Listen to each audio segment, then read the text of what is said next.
Howdy, Travis from KnowHow here. In this video, we are going to walk through how you can manage your workforce and put a lot of your training and development on autopilot, thanks to KnowHow's workforce functionality. Makes it easier than ever to make sure every team member is equipped with the unique information they need for their role. Let's get started.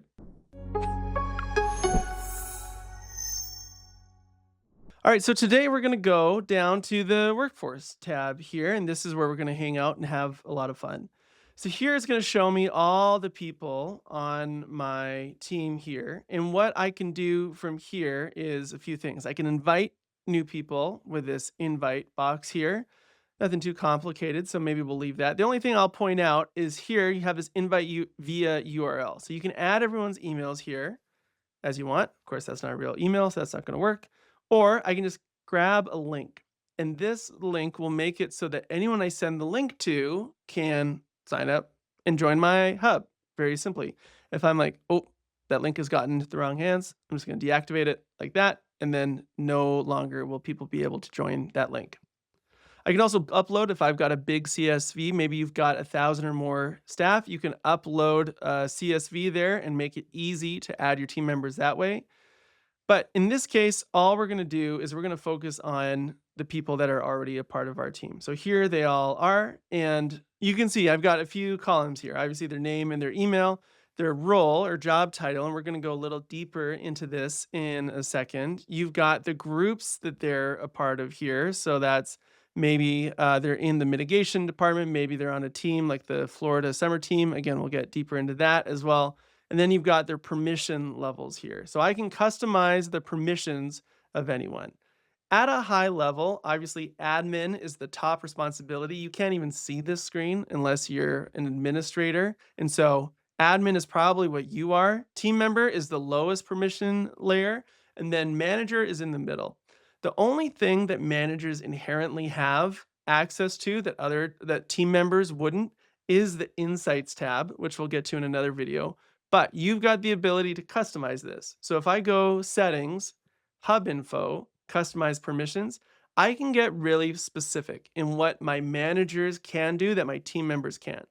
So maybe I don't want my team members to be able to create processes and put them out into the wild, but my managers I've got a little bit more trust in. Same with sharing processes externally. Let's say I have a process and I want to turn it into a URL that someone else out there can use, but I don't want my team members doing that. I can customize all of this here. Same with adding files, managing the workforce. And so what you have the ability to do as a manager varies depending on the permissions that the administrators have given you. One final thing I'll show on this page before we get into groups is tags. Here is where I can see the tags of all the team members on my team. So this is very relevant if they're in specific departments like human resources, finance. You'll probably remember from a previous video that I can set custom permissions on a process. So only finance team members are able to view finance processes. So this is where you would add that finance tag to people in the finance department so they are the ones that can see the finance processes. Let's move over to groups now, and this is where it gets a lot of fun. Here are the different roles that I have in my company. So this is a job title, but it's a job title that has some extra functionality attached to it. Let's look, for example, at this water mitigation technician.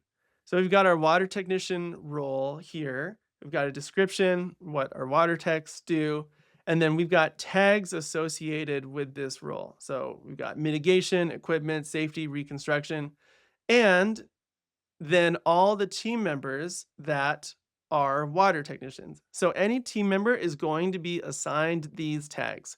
This is going to influence the processes that we see that they can or can't have access to, as well as their homepage. That explore page is going to show content relevant to their role. This is where they get that tag that influences the content that they see. And then finally, we have this auto assign repeatable workflows. So remember in the previous video where we created that water technician training from scratch? Here, we'll unassign this one and then assign that water technician training. And what that's going to do is it's going to make it so that every new water tech that joins our company is going to get automatically assigned this water technician training the day they join KnowHow. In this case, I can choose all of my existing water techs. Do I want to assign this to them as well? Or do I want to wait for all new techs going forward? I'll click confirm. Now all new technicians are going to be automatically assigned this training. I can do the same thing with departments. So I have got a few departments here: finance, mitigation, test. We'll pretend that one doesn't exist. And here's where I can set up finance onboarding workflows. I can assign the finance tag to Braden and Leighton in this case so that they only see finance processes.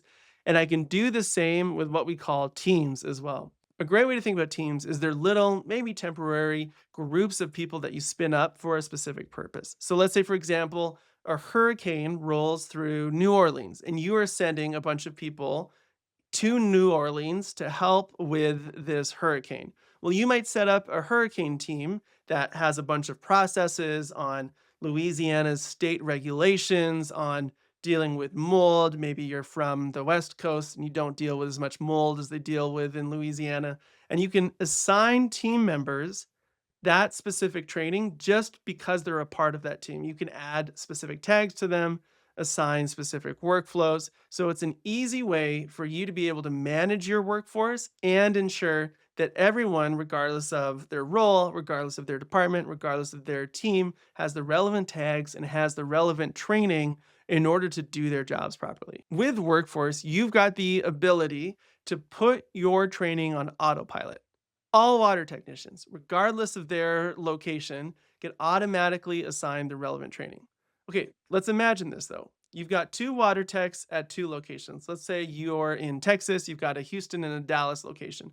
Both are water technicians, but they're going to have different training based on if they're in Houston or if they're in Dallas for the alarm codes, specific company policy, where they show up, different things like that. What you can do is you can have each water technician, because they're a water tech, get that assigned standardized water technician training. But because they're a part of different teams, the Houston team and the Dallas team, they'll also get specific location training. And you did not manually assign anything to anyone.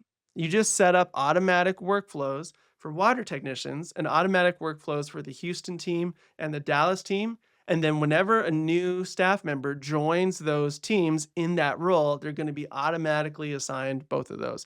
It's an incredibly remarkable functionality. The sky is the limit in the amount of customization that you can set up to automatically train your staff with the way they need things done. In the next video, we're going to look at how you can harness the insights of how your team is using know-how in order to help drive more confidence and competence for everyone, whether they're on the job site or in the office. I'll see you there.